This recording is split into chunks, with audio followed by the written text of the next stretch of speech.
هەولێر لەژێر ڕەحمی موشەکباران و دۆخێکی نوێدا. لامەوەی چەند ساڵی ڕابردوودا چەند جارێکی تر هەولێری پایتەختی هەرێمی کوردستان کراوەتە ئامانجی موشک و درۆن و هێرشی سەربازی گروپە جیاوازەکان. جیاواز لەو هێرشانە شەوی ڕابردوو بۆ هەولێر شەوێکی تەواو سەخت و تاقەت پڕۆکێن و مەترسیدار بوو، چونکە هێرشێکی توندی موشکی کرایە سەر شارەکە و ئارامی شارەکەی بە تەواوی خستە مەترسیەوە. هێرشەکەی ئەم جارە جیاواز لە هێرشەکانی ساڵانی ڕابردوو بە موشکی پێشکەوتوتر و گەورەتر لە دووری سەدان کیلۆمەترەوە ئاراستەکران و شارەکەیان هەژان بە جۆرێک لە شار و شارۆچکەکانی دەوروبەری هەولێر هەست بە توندی هێرشەکان کرا. اللهم صل على سيدنا محمد.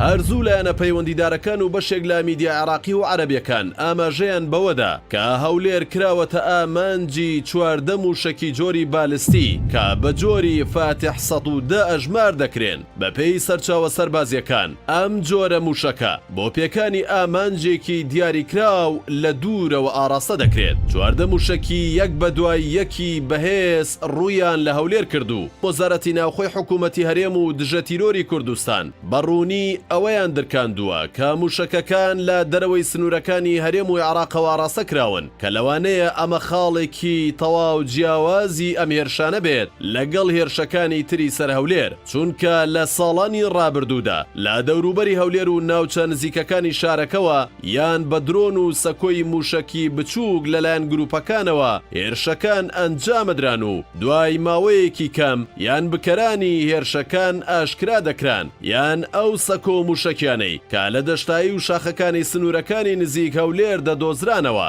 بەڵام ئەم جارە هێرشەکان هێندە گەورە بوون کە بە هەموو پێوەرێک ئەوە دیارە موشکەکان لەسەر سەکۆی موشکی جەنگیەوە ئاراستە کراون و کارێکی گەورەتر بۆ لەوانەی پێشوو. بە پێی وتەی بەشێک لە میدیا و سەرچاوەکانیش موشکەکان لە دووری زیاتر لە 490 کیلۆمەترەوە ئاراستەی هەولێر کراون و کۆنسوڵخانەی ئەمریکا لە شارەکە کراوەتە ئامانج.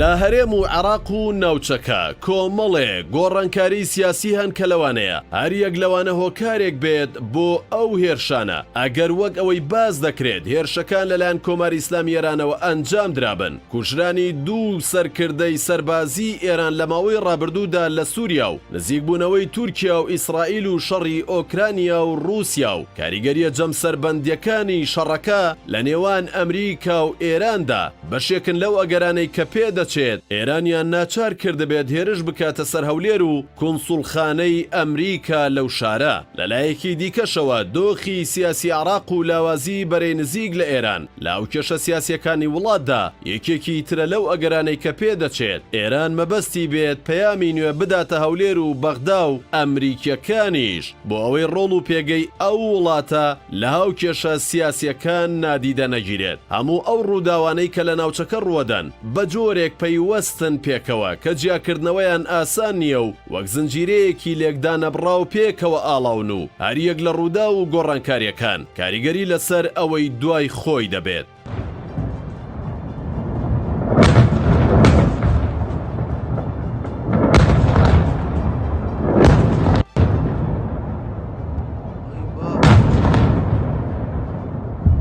ئێستا هەرێم لەژێر ڕەحمی موشکباران و دۆخێکی نوێدایە کە دەخوازرێت حکوومەتی هەرێم بە زوویی چارەسەرێک بۆ ئەو دۆخە بدۆزێتەوە لەکوێوە بۆشاییەک دروست بووە پڕی بکاتەوە و ڕێگر بێت لە هەر هێرشێکی تر بۆ سەر ئارامی هەرێم بەگشتی و هەولێر بە تایبەتی بۆ ئەوەی هەرێمی کوردستان و هاوڵاتیەکانی نەبنە سووتوی شەڕێک کە هیچ پەیوەندی بە خەڵکەکەیەوە نەبێت.